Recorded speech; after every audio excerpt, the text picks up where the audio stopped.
Hi, everybody. Today we're talking about INFJs struggling with boundaries. And you're probably thinking, oh, another video. Yeah, I get it. Yeah, I know. It's all over the internet that INFJs struggle with boundaries because we're highly empathetic, our desire for harmony, sensitivity, and blah, blah, blah. I get that, right? But there's often deeper reasons why we struggle with things that aren't often shared online. And this is what I'm going to talk about today are the deeper reasons that we're probably not even aware of that's going on in us that is causing us to struggle with boundaries. And boundaries are so important, especially for an INFJ. I think they're important for everybody. I think everybody should have healthy boundaries, but they're very important for an INFJ, especially if we want to live that life that is going to bring us pure happiness, joy, that we're going to feel fulfilled, that we're going to have a purpose. Boundaries are going to help us get there. So they're very important, and that's why I want to talk about them today. So if we haven't met before, welcome to my channel. My name is Trina Bretnell. I'm glad that you found it. I hope you enjoy it. If you're returning, welcome back. All right. There are so many more deeper reasons why we struggle with boundaries that stem from our core psychological and emotional makeup. That was a big mouthful, but it does. And this is where it gets interesting. So reason number one why INFJs could be struggling with boundaries is because our core identity is tied to our empathy.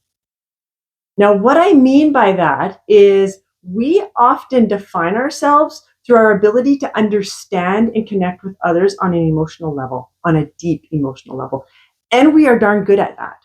We are really good at connecting with the other people deeply because we are good at reading them and we know exactly what they want and what they need. And we use that to connect with them. Plus, we crave that connection, right?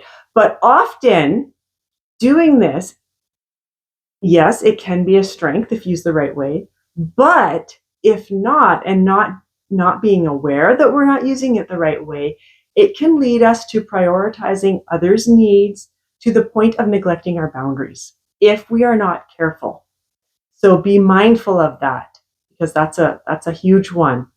Number two, the second reason why INFJs struggle with boundaries could be because of the unconscious patterns from past experiences. This is really interesting. This is interesting because INFJs, I know quite a few INFJs, and most of us have a lot of baggage with us. We've got a lot of past experiences, right? So past experiences as a child, or maybe even it was just a past relationship where boundaries were not respected. They may have even been constantly disregarded. We'll pack that with us. So as a child, this is a common one for an INFJ, which is also quite interesting. A lot of INFJs have one or maybe both parents that are narcissistic or have narcissistic tendencies, right? So when we tried to establish boundaries, when we tried to have boundaries, we were shut down really quick. We were made feel guilty, selfish, felt like garbage.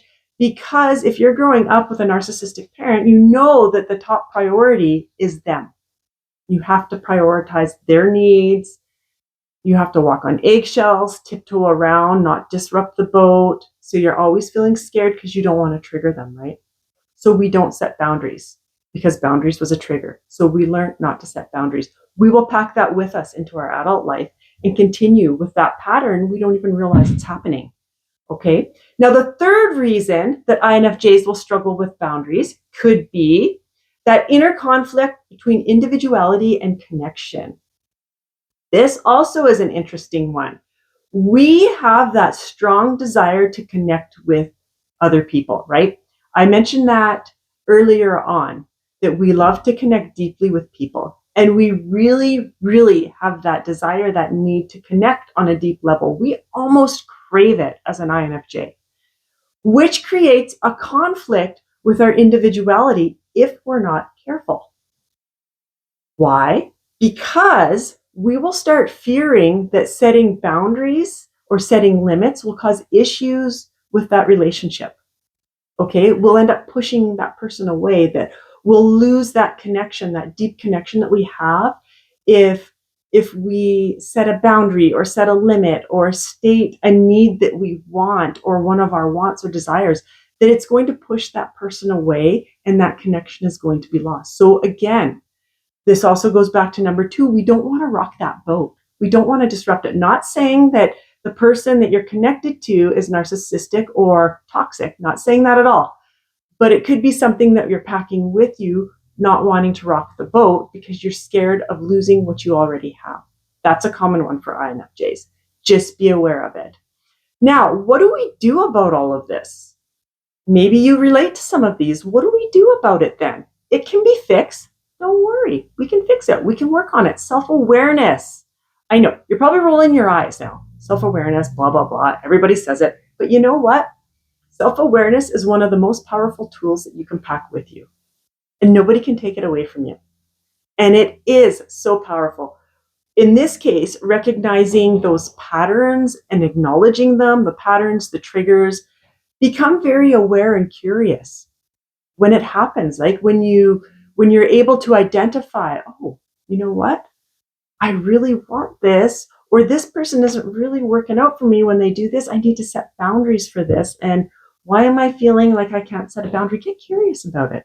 What are you feeling? What's going on? What triggered this? It sounds a bit crazy, and this is what I tell my clients, is it's like step back out of your body and just look at what's going on. I mean, obviously you're still in your body, but I mean, get out of your head. Step back and just acknowledge, okay, what was I thinking about?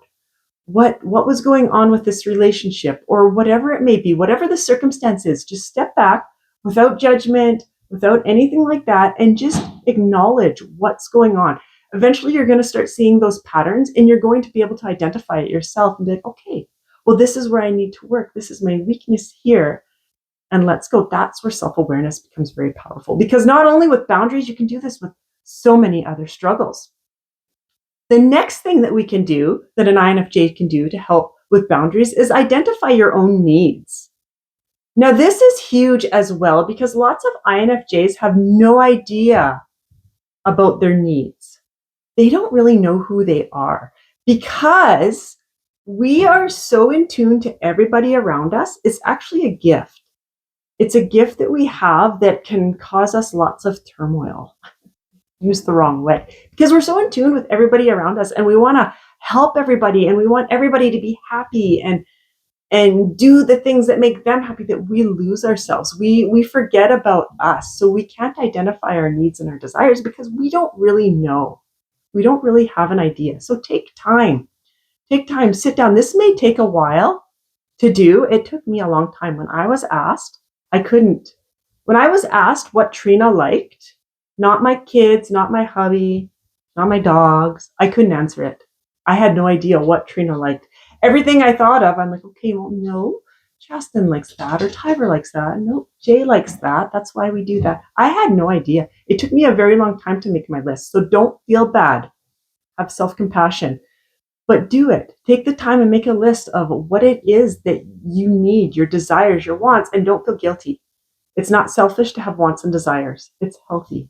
It's healthy. It's not selfish at all. So don't feel bad about that. Next, the next thing that we can do to help us establish boundaries as an INFJ is work on self-esteem. Lots of INFJs struggle with self-esteem, whether we know it or not. It can be a tricky little culprit that we don't even realize is happening. Building self-esteem and self-worth can help us feel more confident when asserting those boundaries. Okay, then we don't have to worry that we're going to rock that ship and we're going to lose that connection, because you know you're worth it. You're worth those boundaries. Lots of INFJs, we don't think that we're worth it, probably because we've been told that. Somewhere along the line, we got that message, right? Seek support.